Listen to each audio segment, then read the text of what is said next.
Hey, what's going on, Purple People podcast fans? Welcome to this week's show. It's going to be the two-man operation with myself. I'm Kyle Smith, and today with me is Adam Carlson. What's up, friend? How are you? Not too bad. We're just hoping to squeeze a show out. We always seem to have some sort of conflict these days with trying to get a show up and running. So we're glad we can get a show for you this week. We're a little disappointed we couldn't get everybody together, but that's what happens when you got four people with different schedules, you know? Yeah, absolutely. We try to squeeze everybody in, but there's four people in three different time zones, so it's a task sometimes. Yeah, and I think a couple of us are transitioning jobs as well, so that makes it a challenge as well, trying to squeeze all that in. Yeah, I'll be on that list soon, so we'll keep the revolving door going to the show. We'll go on, but it'll be a free forum this week. Adam and I were just talking about that before it got started. Kind of open conversation. So I've got the chat open. Nobody's in there yet. So if anybody hops in and they want to ask a question or maybe help it out with the show, we'll talk about whatever you want to talk about, give our opinions, and get involved with you guys if anybody jumps in here shortly. Absolutely. And we do have a new subscriber on our YouTube channel, which is nice. Matthew Shalafo, a good personal friend of mine, like a brother to me. He subscribed to the channel, and it's awesome to see some support from family and friends. So that is awesome, especially since he likes those Green Bay Packers. So I know he's doing it just to support. So it's awesome. It's awesome, man. Thank you. And we do have Ollie Adkins joining us in the chat. So people are starting to show up. He gives us a big old skull and a skull right back at you. Hey, Eileen, how are you doing? Hope you're doing good today. I've got the Viking Age up. We always promote that on here because Adam's a writer for that page. Really excited to kind of just gossip a little bit, man. Yeah, we're going to get to run through some pretty good stories. We're calling this one episode number 348, OTA-Okay, because I didn't feel creative. That's all right. And that's creative enough to be a little witty without just completely phoning it in. So it's like, perfect. Yeah. As long as it hits with the general theme of what's going on.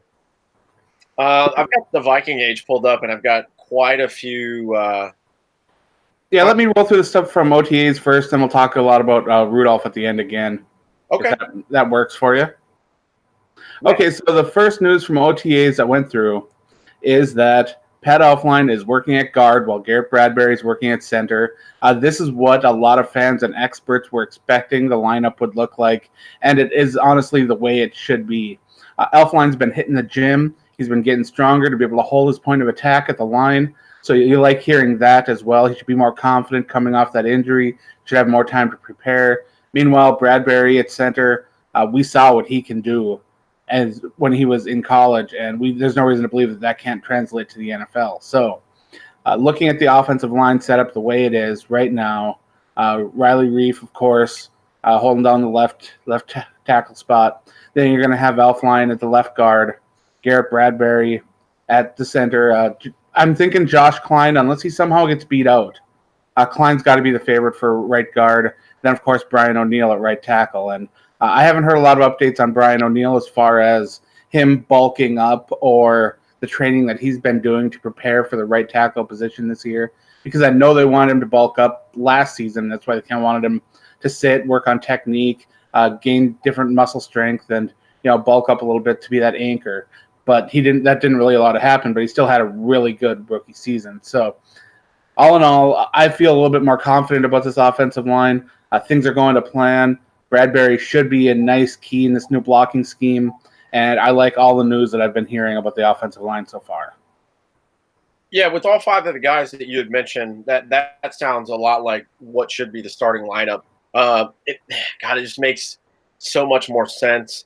Makes you, as a fan, if you follow the team, it makes you more confident that the biggest issue last year will solve itself, hopefully. There's a lot of things that went wrong last year. We went over it a million times. But if the line can get fixed and it can just be middle of the road, if it's 15th in the league this year, that's going to make life so much easier. The run game, which we know is going to be a point of attack and emphasis, is going to get better because it was dreadful last year. And then maybe Kirk will have a little bit more time because in his defense, man, he was especially up the middle, that interior part of the line, he was always getting rushed. So I'm excited for this lineup, and I hope it stays that way. And the biggest thing here, knock on wood, is the injury bug doesn't come knocking around, especially on the line. So we'll see. Now, I was working on a piece over on the Viking Age that I'm going to release in the morning, and there were some interesting stats, actually, about Kirk Cousins, even with that offensive line, that have to be really encouraging. Number one, the fact that he had the most touchdowns in his career this season with 30 has got to be pretty awesome. 2017 saw him throwing the football very well and accurately and taking advantage of Thielen and Diggs, especially in the red zone, with each of them getting 9 touchdowns. So Kirk Cousins should see him be able to be a little bit more accurate, take a little bit more time, allow plays to develop on the field. And we all know Kirk Cousins has an arm. He can make those throws down the field. Last year, he didn't get the opportunity to show that off. Hopefully this year, he does. Now, while we're talking about not being able to throw the deep ball, Cousins did throw a lot of shorter passes, shorter intermediate passes, and he completed those at a very high rate. In fact, it was the season that saw him with his highest completion percentage in his career. So 2 career bests for him last year with the Minnesota Vikings, and he could actually continue to improve on that. I expect his touchdown numbers to go down a little bit, especially if the team can establish some sort of run game. But it is really assuring to see that despite all the problems that the Vikings offense had last year, that Cousins was still able to do a lot of good. Yeah, God, man, he's been a point of emphasis and a lot of talk as of late.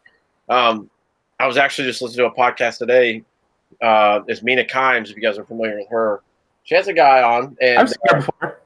Yeah, she's pretty cool, man. She's really nerdy and goofy, but I really do enjoy her podcast. But as I pull it up here on the Levitard and Friends Network, she has Deadspin's Drew McGarry on, and he's a Viking fan. And she said that she's very intrigued by the Vikings, especially after last year. And he's like, I don't know why you're intrigued. He's like, that season was pretty awful last year all around. But Kirk was a big emphasis on that show, and it took a long, probably about 10 minutes, diving into what and who is Kirk Cousins really. I found it to be interesting. So if you guys want to check that out, go check it out and see what your thoughts are. You can hear the pain in his voice when he's like, I'm a Vikings fan. I get it. But he posed an interesting question. I guess I'll just throw it around since we're doing free form today. And I want to ask, especially Eileen, she's in the chat right now, the only one that's in for this moment in time. But with Gary Kubiak being there, if we have another 8-7-1 or 8-8 season or 7-9 season, is Mike Zimmer fired and Gary Kubiak is the new coach of the Vikings? Is that a thing? No, that's not a thing. I don't think Kubiak wants to be a head coach. Yeah. And there's absolutely nothing wrong with that. If you're happy in your position, there's no reason to take an advancement. And in his position, he's coached enough where he probably doesn't have to worry too much about getting a bigger payday. He can focus more on the things that he enjoys doing. Like, he enjoys installing these offensive schemes. He enjoys seeing his players succeed. And it's really just happy to see him in Minnesota being able to do that. And also, you got to wonder, Zimmer last year didn't have a losing record with the Vikings. Despite all those problems, the team still had a winning record, which is kind of confusing when you think about it. But the fact that Vikings fans are disappointed with 8-7-1 shows how high the expectations are. Yeah, that's what I was about to say is, yeah, it wasn't a losing record, but that's not exactly close to what we were thinking.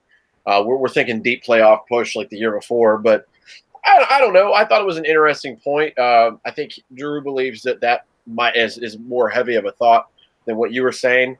I didn't really take into consideration, Gary Kubiak took a year or two off from coaching to focus on his family and his health. So you might be right. Maybe he doesn't want to do that. Maybe he wants to go back and take that position. It's like where I'm at work. I'm a dog trainer. I can tell you right now that training dog teams and making sure the dogs are ready and making sure the handlers know what they're doing and having to do the whole thing is way more stressful than if I just have a dog assigned to me myself. And I just have to worry about watching that dog do their tasks. So I guess, I don't know, man. That's weird. I didn't think about that point. That's a good point you made. Yeah, I don't think he wants that job. The more I see and the more success he had in different spots, the time he took off to be with his family is another good one because he doesn't have to go home and work through every situation. Like Mike Zimmer, he takes his work home. He's always thinking football. That man is a football mind. And to be able to shut that off, go home, spend some time with your family, that's got to be something that's important to him, especially if he's taken time away from the NFL to do it before. So let's keep moving down. Actually, before we keep moving down the OTA list, we have a question here from Ollie Atkins in the chat. He says, McCoy to the Vikings? I know we're broke, but they could make some room. I don't think you're going to want LaShawn McCoy. That's what you're talking about, right? Gerald McCoy. That was good, though. Yeah, I actually went to Spot Track here and tried to pull up their salary cap for this year. I'm not sure that it's up to date. You mentioned Riley Reef is still on the team, right, at left tackle? Yes. Okay, cool. So if we do it by cap percentage hit, if anybody wants to take a guess, who behind Kirk Cousins, who has the biggest salary cap hit on the team? It's not who I thought it was. Well, it's someone that you probably should think it is. It's Daniil Hunter. Yeah, 7%. Kirk Cousins' deal. When he signed it, they still got a little bit of a bargain for a pass rusher at his age and speed, technique, and everything. He's still growing into his position too, and it's crazy. Well, when you think about the team and who the faces are, that may or may not be the best players on the team. But as it sits right now, the 5 most expensive players on the team are 1 through 5 in chronological order. It's Kirk Cousins, Daniil. Chronological. I'm sorry, chronological. Did I say that? I'm all out of sorts today. 1 to 5. Number 1, the top most expensive player is Kirk Cousins, Daniil Hunter, Xavier Rhodes, Stephon Diggs, and Riley Reef. I was expecting to hear Harrison Smith in there. He was right outside at number 6. Linval, Trey Waynes, Adam Thielen, Everson Griffin, and going down to Kyle Rudolph at 11. So, for what the Vikings are paying Riley Reef in the season he had last year, they're getting a pretty good bargain for a left tackle, I think. Yeah. We've mentioned the O-line struggles. We weren't too focused on the tackle position, especially that left tackle. Even right tackle isn't something we should worry about. O'Neill's there, and they've got Rashad Hill coming back for a year. Mm-hmm. They drafted an offensive tackle to kind of get ready for the future. So, yeah, they're not in a bad position at offensive tackle, really. So, Aline made a good point, though. The estimated cap space right now is $1,141,843. So, you're not going to be able to sign Gerald McCoy for that. No. He's making around $13 million down in Tampa Bay. They moved him along for Ndamukong Suh. It's a major downgrade, in my opinion, but hey, what can you do? It just honestly, for me, it just depends on the guy who shows up, because I've seen him play where he completely takes over a game, but he's so up and down on effort. He's the complete opposite of our running back we drafted this year. As far as putting out effort, it comes in waves, and when he wants to, and it takes like a special coach to get to him. I wouldn't be surprised in the least if he has a monster year under Bruce Arians. But we're talking about Gerald McCoy. I wouldn't be surprised if Sue Haynesworth's out. Oh, no, I wouldn't be surprised with that either. I mean, like I said, with him being such a roller coaster, but Bruce Arians is a good coach. He asks a lot of his players, and he has a way of connecting with them. So we'll see. But speaking of Gerald McCoy, I don't think that the Vikings are going to find a way, because tying this out with them working on a deal for someone else. Yeah, and a lot have been brought up, and this is just scouring the comments section, because, that's what I do sometimes when it comes to the Vikings. You guys are like, well, trade Rudolph. And I was like, for who? He's a free agent. He's not on that team. We're not going to trade Rudolph to Tampa Bay. He's no longer with Tampa Bay. So, come to us, we'll give you Kyle Rudolph. He won't play for a team, but you can have him. Yeah, right. Your house and I don't know. I don't think he'll be on the team. I would love to see a big named defensive lineman line up next to Linval, where Sheldon Richardson was. I think Gerald McCoy is a great player. Honestly, I'm going to sound a little bit like a jerk here, but I don't think Sheldon Richardson was really worth bringing back, because I didn't see dominance from him. Yeah, I can see that. The season, he had some good games at the beginning of the season, and then he kind of became invisible. Yeah, he had flashes. I personally, he was my favorite signing of last year, but I guess I could mostly agree with you on that one. Maybe you could find a cheaper solution that does the same job, which is kind of the direction that they're going. So, I think Shamar Stephen will do all right, but Sure, there's certainly room to improve over him, but now that the draft's over and free agency has been picked through and the salary cap situation the way it is, I don't see that happening. Elaine Atkins says Rhodes. I think I'll keep the corner. I like him. No, he was guessing as your second highest paid or whatever. Oh, my bad. Okay. No, not on there. He's number 3, actually. That's close. Sean Reynolds in the chat says Richardson over-pursued runs, and he did. He did. Nice. What's up, Sean? Thanks for joining us. Yeah, I don't see Gerald McCoy coming here. Or Sean McCoy either. He can stay off, too. Yeah, I didn't even know he was still playing. But, yeah, it's going to take an injury somewhere, or he's going to have to take a major pay cut to sign with another team. Because if the team that's had him there, since, was it 2010, they're saying he's too expensive for what the production. What was McCoy making there? It was around $13 million a year. That's what I've been hearing on ESPN. Or he was $13 million. Did you know how much was guaranteed? I can look it up. Because that guaranteed money can be a big difference in a signing. Like when you saw Mike Remmers when he went to New York. He signed a smaller deal in New York, but he still got some guaranteed money from Minnesota. So he's still looking at getting paid a nice hefty sum when you add those two together. So sometimes players can look at it that way, agents can look at it that way, and it might not be so bad. So if he's making, I don't know, if he's looking to make $8-9 million this year, maybe on he doesn't need a prove it deal. He's a superstar. I don't know. So what from the first, you just Google his salary on there. It was $13 million, but not guaranteed. So everything is out for the next 3 years through 19, 20, and 21. Oh. And it goes all the way through 2022, where he would be an unrestricted free agent. There's nothing here. It's all lined across. There's no cap hit. There's nothing for a signing bonus. There's no option to be picked up. Workout bonuses, no nothing. So it's kind of perfect timing for the Bucks, honestly. Ollie Atkins in the chat says, I guess we don't need Gerald. We have Hercules Mata Alpha. And I really want to see this kid do well. I watched tape on him, and I really liked him. And maybe some of those cases where I liked what I saw on tape more than he really is, or I want more from him, or I don't know what it is, but I'm excited to see this kid this year. Let's keep going through some of the OTA stuff. Stephon Diggs has missed 2 OTAs. Again, that's not really something that anyone should really worry about. Diggs is a little bit of a veteran in the league by now anyway. He's been around for a couple years, so it's not like he desperately needs to be there. And if the coach and staff and everything really isn't too worried about it, there's no reason we should be.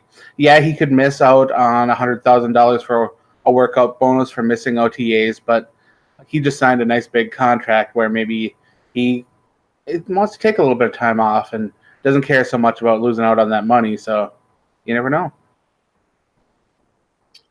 Big shout out in the chat to Dave Hickey. He says, Skol, I love the draft for the most part. All right, Dave, I'll let you chime in since it's kind of a free-form day today. For the most part, which part of it didn't you like? I didn't like when they drafted a long snapper they can't play. Yeah, that was going to come up. I also didn't like when in previous drafts when they drafted players from other countries that we also knew wasn't going to play. Yeah, God, man, that's kind of been like a marquee thing in the Spielman era here. There's lots of good picks, a couple that were, and then there's some that have you scratching your head like, but why? I do still wonder sometimes if he makes these picks just for the notoriety of it, to get like the headline or to get the name of the team out there to be like, oh, look, they're doing good. They're being innovative. They're doing different things. And that can be cool. And, you deserve a pat on the back for some of those things. But when you're looking at trying to make the team right and get the best players out there, is really drafting a long snapper you got to wait 2 years to play one of the better draft moves you can make? Yeah, I don't know about that. I still don't know if there's a roster exemption for him or if the time he's not playing doesn't count towards a contract. I have no idea. Someone needs to look all that up because I am not reading through the NFL rule book for this. Someone else can do that work. But yeah, I'm not worried about Diggs being out. Kirk Cousins has said that it'll be fun to have Diggs back when he does come back. But like I said, I'm sure Kirk Cousins will have no problem throwing the ball to other people. Nope. I saw Adam Thielen catching a pass today from Kirk Cousins. Well, I think it might have been on Instagram or something like that, but it's always a nice sight to see. While we have it up, we're talking about OTAs. Get on over to the Viking Gauge. There's an article up from Chris Shad, and we kind of already hit on one of these, so I guess we can run through the rest of them. Yep, that's what I'm doing. I'm running through all the OTA stuff right now. Yep, the 5 things to watch. So we already hit on the O-line setup. We're going to talk about Rudy in a little bit. Let's talk about Linval Joseph. Yeah, let's do that. Linval Joseph is being held out of the full team drills. He's still recovering from surgery during the offseason. Said he went through warm-ups and feels really good. So nice that Linval Joseph is taking a little bit of time to rest up. My only real question with Linval Joseph, and again, this is something that's going to be in my article in the morning that I discussed, but I'm interested to hear what you think. When do you think that we're going to start to see a decline in Linval Joseph? Do you think that's anytime soon? God, I hope not. Because he's a monster. He's an absolute monster. Just think about how good he's been for us. I remember him being on the team with that play against the Jets when Teddy Bridgewater helped us win in overtime. He was on the team then. I know a lot of people like to say the age 30 in the NFL is when things start to go down. And Linval is 30. He's going to be 31 this year in October. And I don't see him taking the usual decline. He's a hardworking guy. He's seen some injuries, but honestly, at his position, you don't need that much speed. As long as you can maintain some explosiveness and some power, you're still all right. So I think Linval's going to be all right as he continues to hold down that spot for Minnesota. But the thankful news there is Jaleel Johnson has been looking all right, and he's been taking the reps for Joseph for the first team at the nose tackle, and I think that's pretty good. Yeah, I'm really excited about it. And just to go off of what you were saying, he'll be entering, if I'm not wrong on this, just going off of memory, I haven't pulled anything up. This will be Linval Joseph's 5th season with us. So he spent, a large portion of his career thus far. Definitely his prime with us. Oh, wow, chat exploded. What's that? Oh, the chat exploded. We've got people showing up. Man, that's awesome. Yeah, I'm hoping that that you're right there. I'm hoping that it doesn't fall off for at least another 2 to 3 years, because he's just been such a pivotal part of that line for us. And then the crazy part is we've had to interchange some of those pieces out beside of him, and he just keeps on going. Sean Reynolds in the chat says he took a Linval Joseph took a beating because Richardson was a one-gap defender. Having Shamar Stephen back should help. And yeah, it really should. Linval's that big body that can eat up so much space. And when you've got someone trying to slide through gaps instead of pushing back, it really does kind of screw things up when you got two players that aren't really on the same kind of page. And I think that things should get back a little bit more to normal. Ollie Atkins says Linval shouldn't slow down too much. And no, I don't see that happening this year, but it is something to kind of keep an eye on because he's getting a little older. He keeps getting a little bit banged up, and it's kind of a question from here on out. Yeah, we'll see, and we'll keep you updated on any of this stuff from OTAs, and then when camps come around, we'll do all that. Yeah, I'm excited. I'm just glad that the depth is there while he has to sit out and recover. That's pretty fun. It's good to see these guys. It's kind of like the preview of the preseason. We always get nerdy about here because we get to see guys you don't normally hear and see about get a chance. And then, I don't know, I think for me all it comes down to is hope. It just gives you that extra ray of hope of like, oh, cool, man. Team's got depth. We're going to be all right. True. Let's shift the conversation now over to Xavier Rhodes. Let's do it. Now, I don't know if you guys have been following a lot of Vikings fans on social media, but Xavier Rhodes has been getting a lot of criticism. People don't really like that he kind of regressed a little bit last year and didn't look like a dominant shutdown corner compared to previous seasons. And he's been hearing this criticism. And he addressed that at OTAs. He said, "It was some situations where I thought I knew the play. I gambled a little bit, doing some things out of character. No player is going to be out there with multiple injuries and play to their potential." So, yeah, he was a little bit banged up.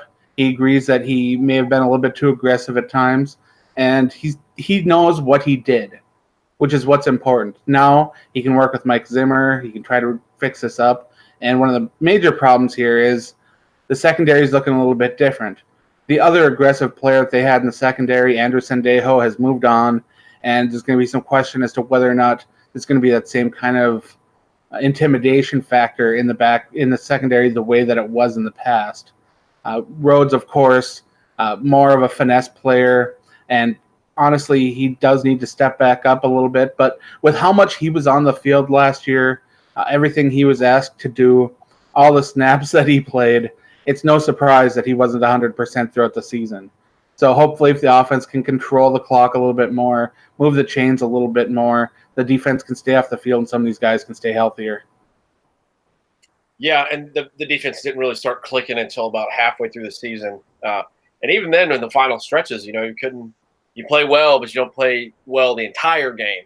See the Seattle game. They played great up until the last quarter or last half of the fourth quarter. You give Russell Wilson that many chances to score points, it's going to happen. Always been an Achilles heel when we play them.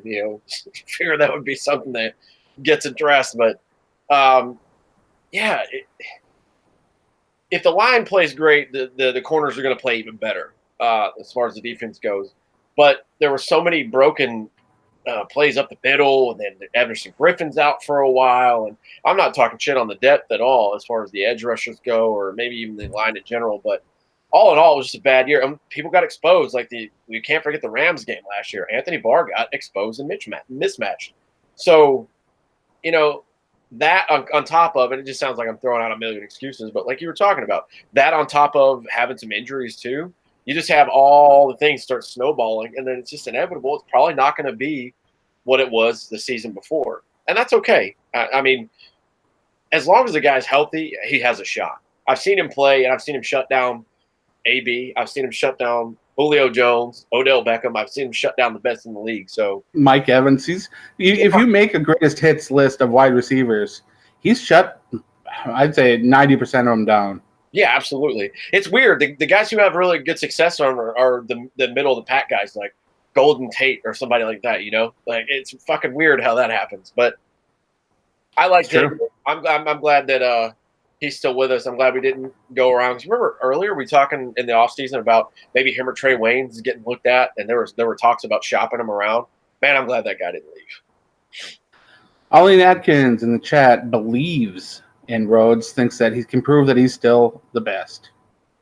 And Yang Yaj is joining us, regular listener to the show. Welcome, welcome. Mike Evans, who? Come on.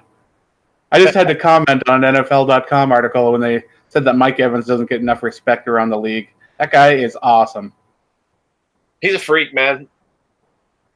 For as much hype that Johnny Manziel got in college, a lot of that stuff came from him catching the football. I mean, come on. He had a great left tackle. He had a great receiver. Johnny Football, he took full advantage of that situation real well. Let's keep on going down the OTA list. Cornerback Mike Hughes wore a brace at OTAs on his left knee.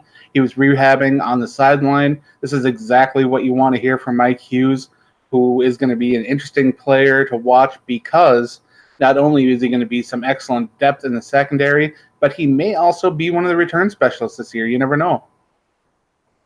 Yeah, that was one of the other things we were going to talk about from the Viking age. Who's going to be the punt returner this year? Who's going to be the kick returner?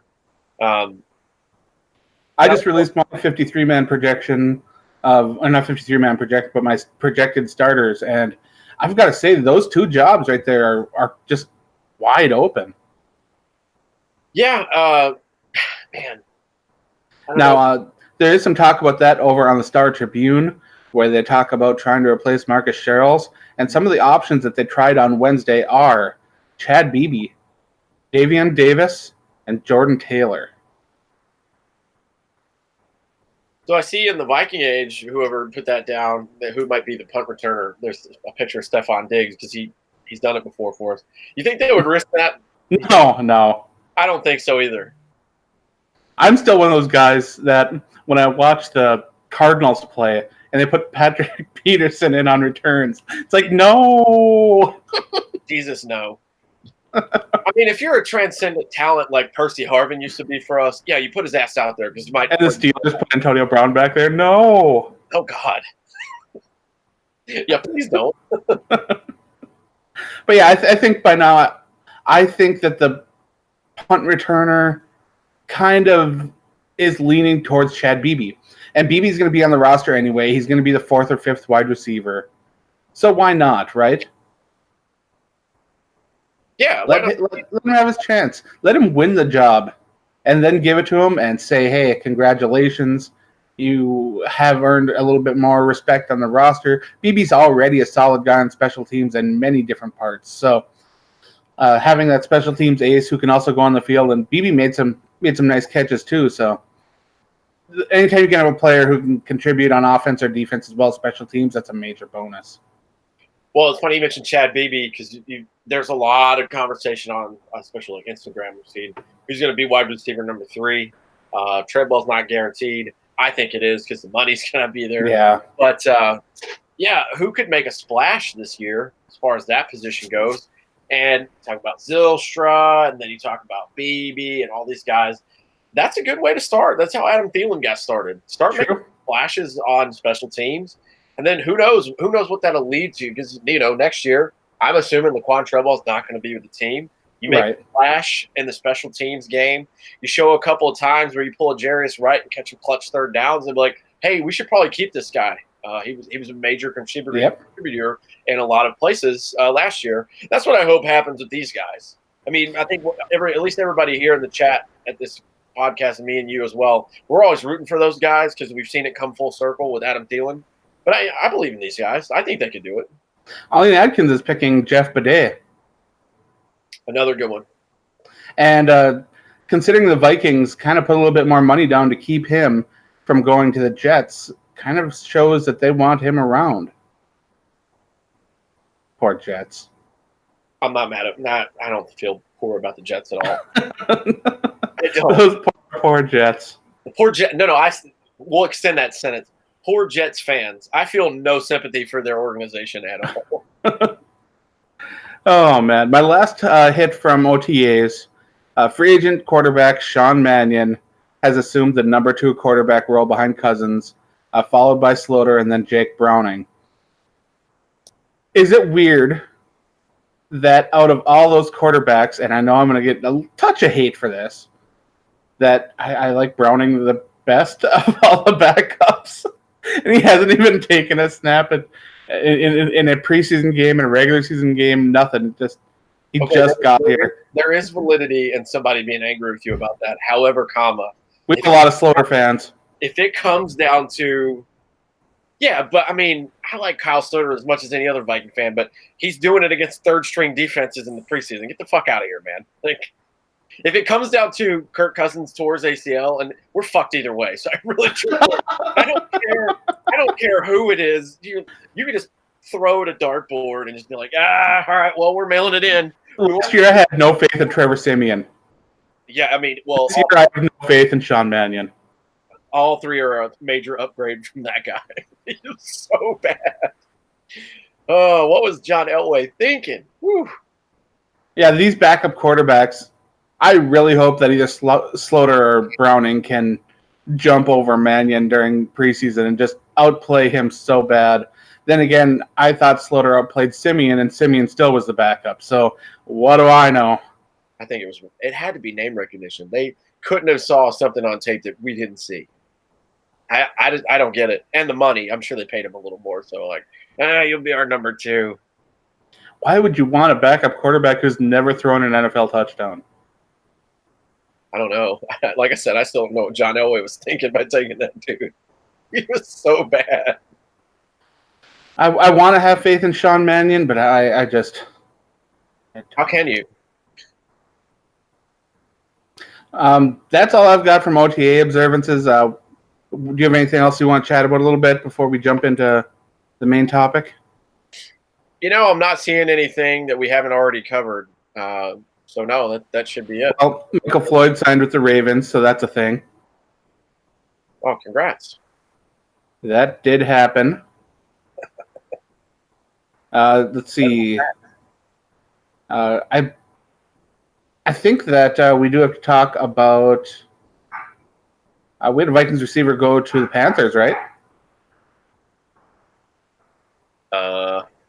No, I think West was talking about how Jarius Wright loves being with the Panthers. I'm like, damn it, why did we let him go? Oh no, Aldrick Robinson, he signed. Yeah, Aldrick Robinson went to the Panthers. Panthers. So they stole both of our third down wide receivers. I'm so pissed. I was really hoping to see Aldrick Robinson come back. I wanted him to be the Vikings number 3. I felt like he earned that role over Treadwell, and I don't know. I just don't really understand that move at all. For anyone that might be new watching this show right now, the reason that I love this show, and I've been a part of it for, God, I think over 5 years now, is we have such a diverse crew that comes on. There's 2 other guys that'll join us when they, when our schedules line up too. But there's not a lot of times where we all completely agree. But I get really excited when Adam agrees with me on stuff because it makes me feel smarter about football. And I really do like. I loved Aldrick Robinson last year, man. He did what you asked him to do, and there's a higher percentage of the time from him compared to whenever. And this is since he's been in the NFL with the Niners, the Vikings, and now with the Panthers. There's a large chunk of the time when he catches a ball, it's going to go for a touchdown. When you have a great attitude and make great plays, and your quarterback's praising you, you've got to be excited about that as a fan. You really do.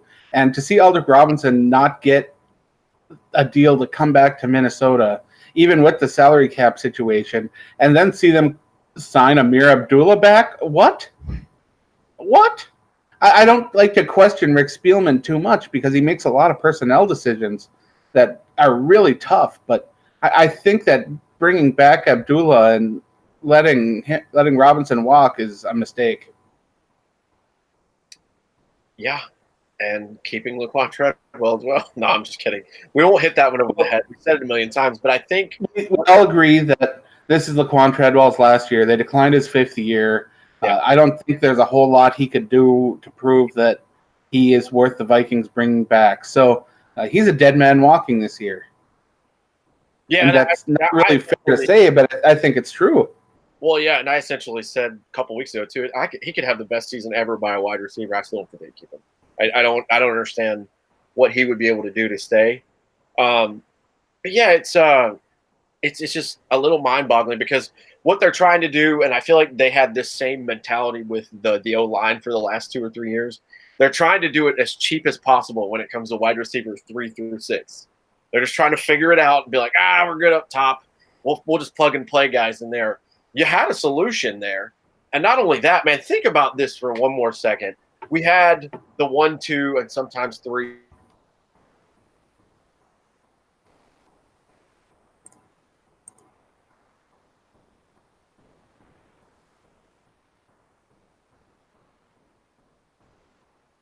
I don't know about you guys, but I can't hear Mr. Smith. So I'm hoping I'm not the only one here.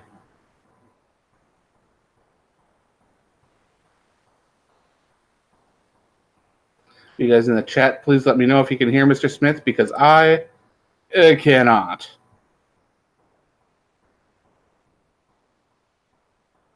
I don't even think he's still there, to be honest. He's frozen in his pose like a statue.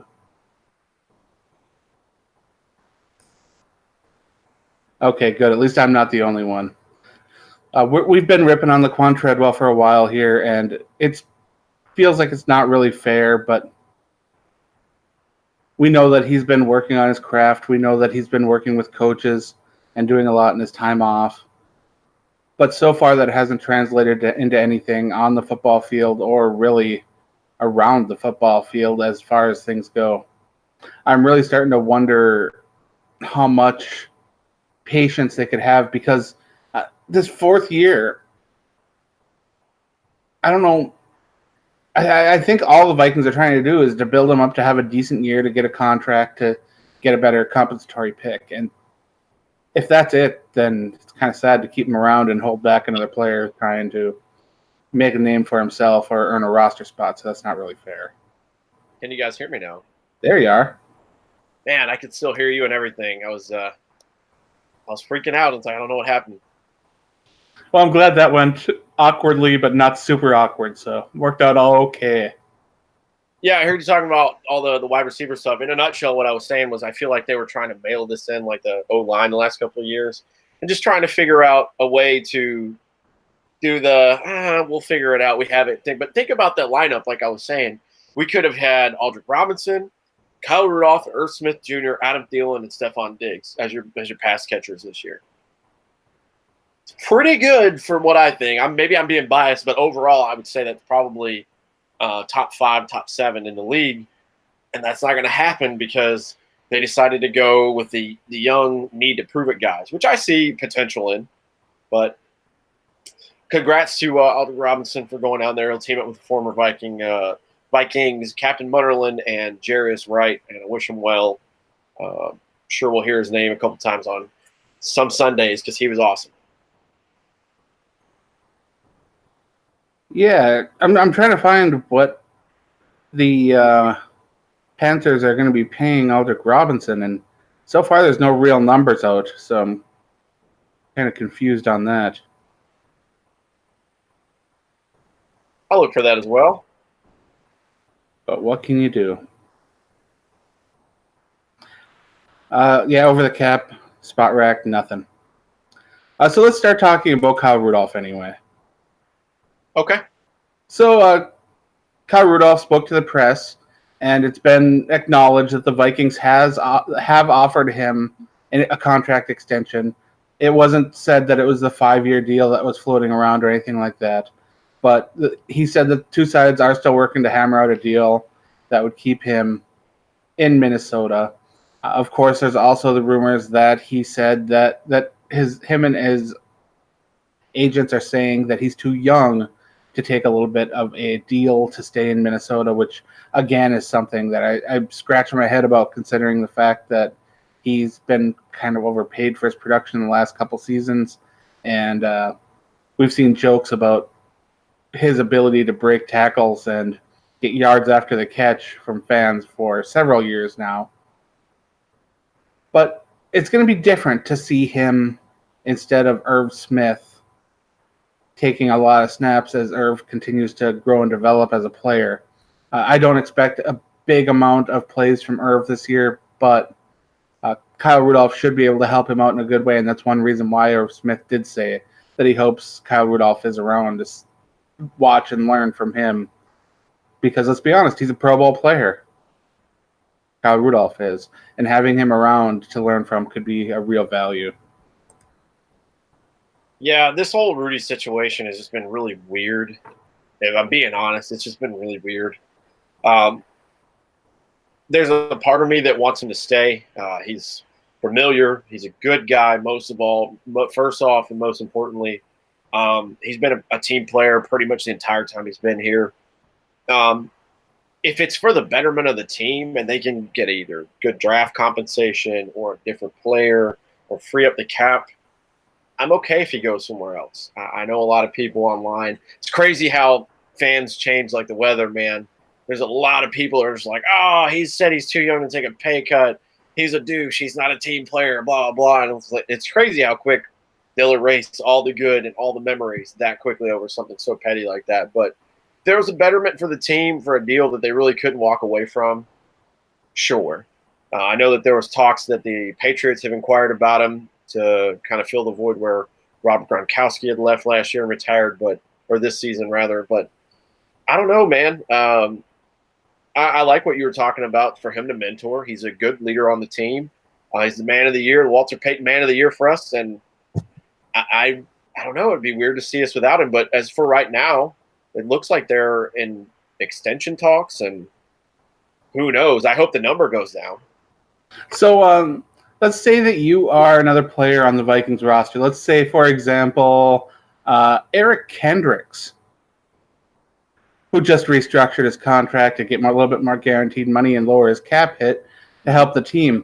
Now, you have a veteran that's been around a little bit longer than you, and he's coming out saying that he's too young and he's not going to take a pay cut to help out the team. What message do you think that sends through the locker room, if any? Yeah, it can't be good. And that's a dynamic where I think players will support each other because everybody, they always talk about they don't talk money. Like everybody should get paid as much as they can, as often as they can.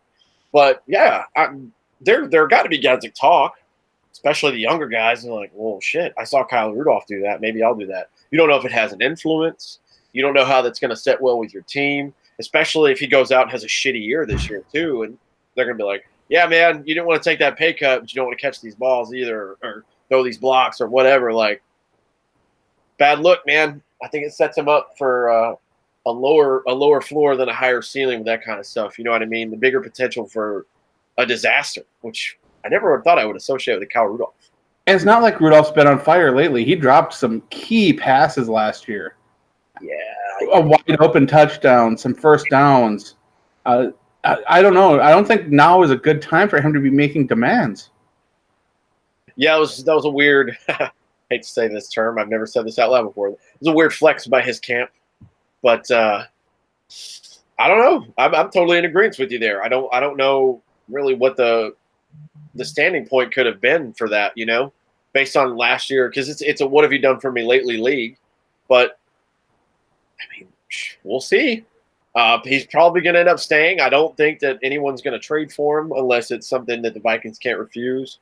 Now that you're mentioning trades, we can go back and talk about how Adam Patrick over on the Viking Age, who immediately spotted the New England Patriots as being a potential suitor for Kyle Rudolph, he nailed it. Nice.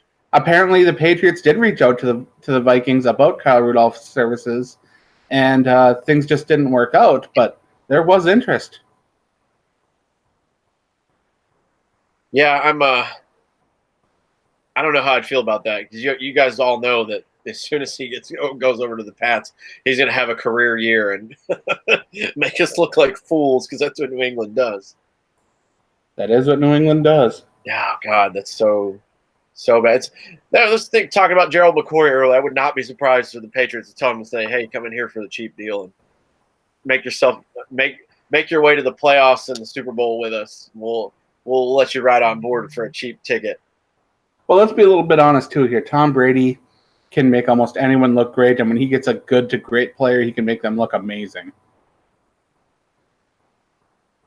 Not saying Kirk Cousins can't, because he's been able to do very good things with the talent that he's got in Minnesota, but Kirk Cousins ain't Tom Brady. Unfortunately, no, he's not. Even though the stats would say that. No, he's not. Dave Hickey says, other than New England being a suit or a key injury due to being a tight end in training camp, and will sell Rudolph. Oh, boy, I never like to talk injury. That's something that always makes me sad. And while I'm on the topic, I understand hating other teams. I understand hating other players. I understand hating other coaches. Sure. But to hope for injuries or to cheer when other players get hurt, it's just tacky. So please don't do that. And I know that's not what you're doing, but that's just something that came to mind whenever we talk about player injuries. Because we have our own guy in our group chat who likes to joke about Vikings players having injuries, and we all want to punch him in the face sometimes. Yep. We're not going to say which one of it is, but it's neither of us that are here. So I was going to throw him under the bus just now.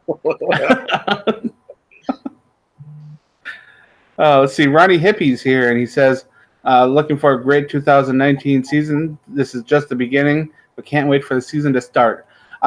This is when things get a little bit more interesting. We're starting to see a little bit more of the training camp battles. We're starting to see OTAs round off.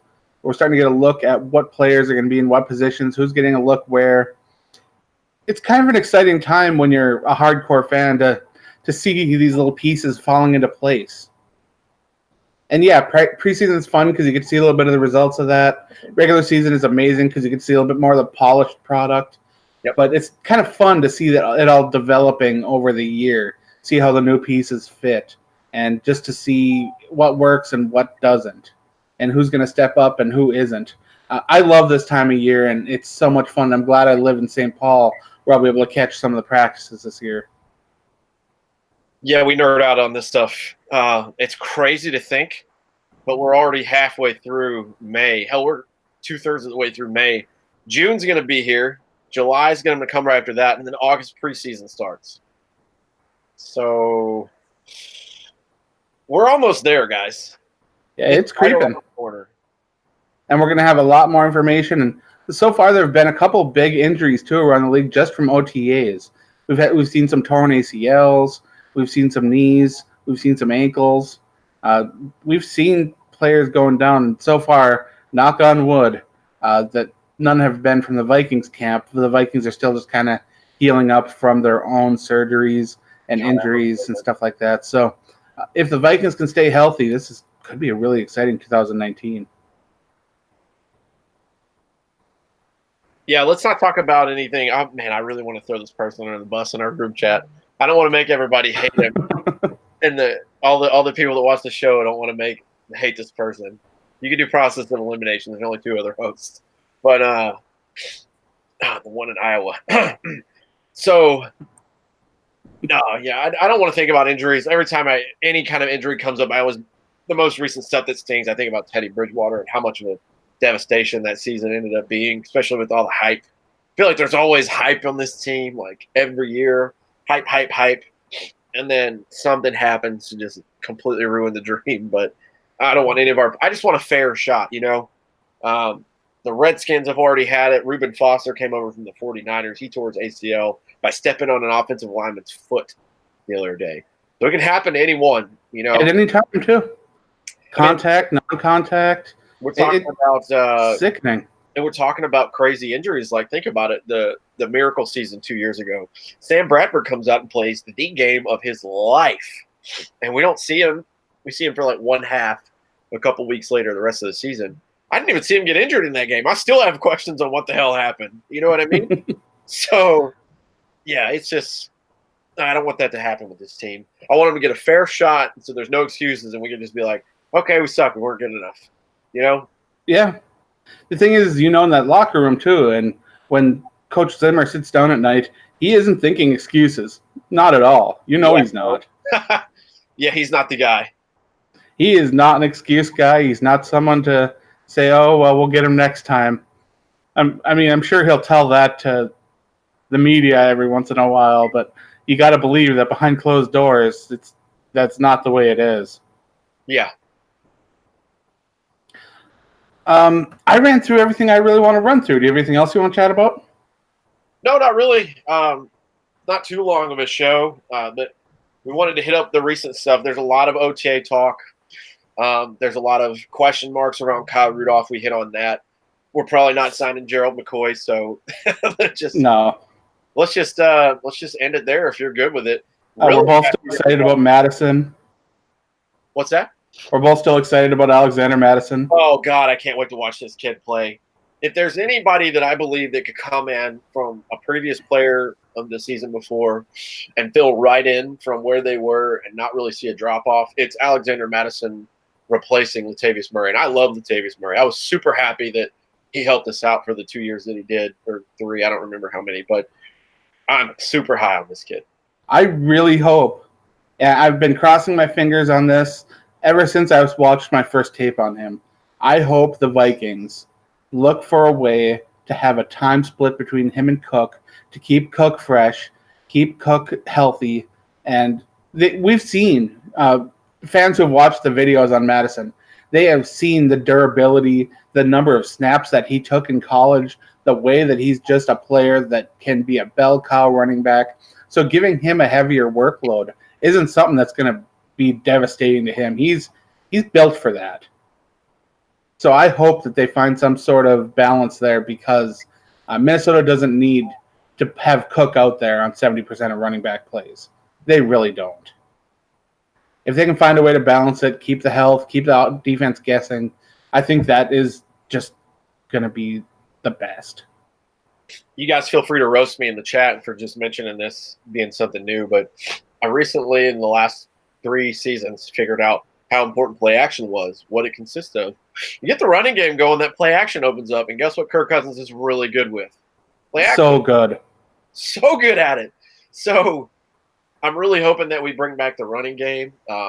We are not in the Adrian Peterson era anymore. We're not going to turn around and hand the ball off 40 times a game. We just don't have that that system. But, 20 times a game at a minimum, get that the average, 20 times a game, I'll be happy. Not when the half is almost over and you've ran the ball 4 times. That's not going to work.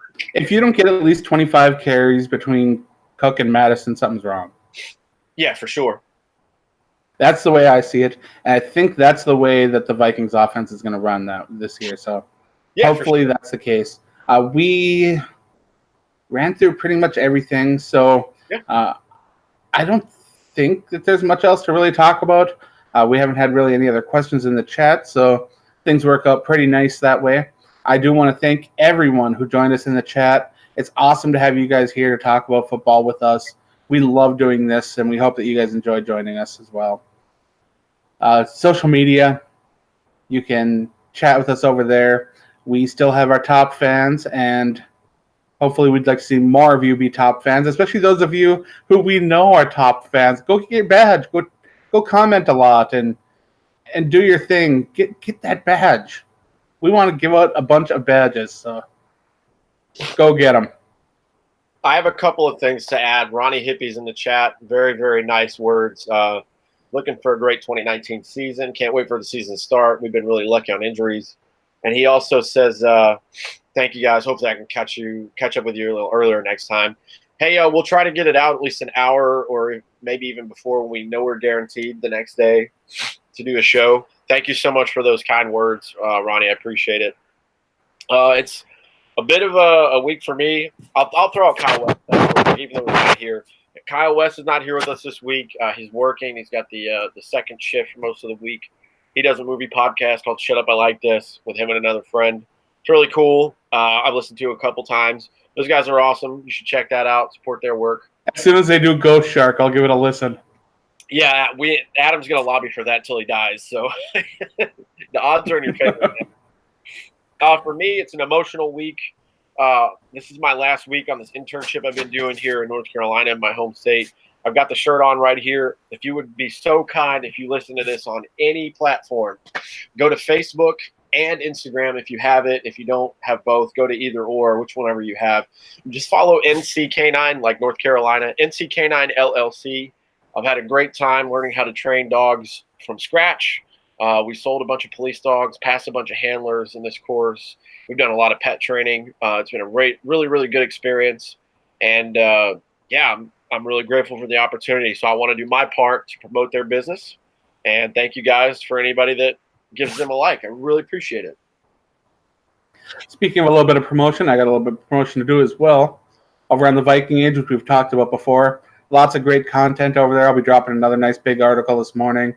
I think that there's a lot of interesting opinions from our staff over on the Viking Age. So if you ever want to take a look at some stuff that you may not have been thinking about, Viking Age is a good place to get your Vikings information and open up debates and all that kind of fun stuff. Meanwhile, over on Undead Walking, there is absolute crap storm going on in the comics right now. So we've been talking a lot about that. Plus, it's less than 2 weeks until Fear the Walking Dead returns to AMC.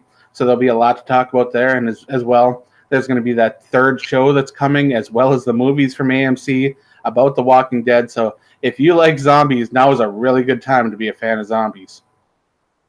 Zombies are cool. I also want to thank everyone on YouTube who likes, shares, subscribes, comments, gives a thumbs up, or whatever you do over here.